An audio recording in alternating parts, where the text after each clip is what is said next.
start off with an easy one. What Aboriginal term, meaning waterhole, is also the name of an Australian surf clothing company?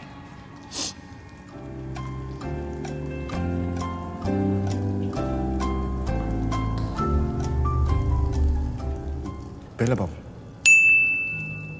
Very good. Hey, the next one's a bit harder. Hopefully you're a stinking bomb, so you'll be all right.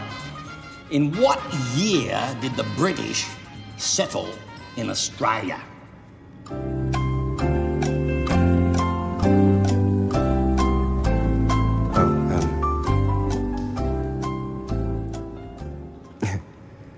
After Lieutenant James Cook discovered the East Coast and mapped it in 1770, the first fleet arrived and settled on 26th of January, 1788.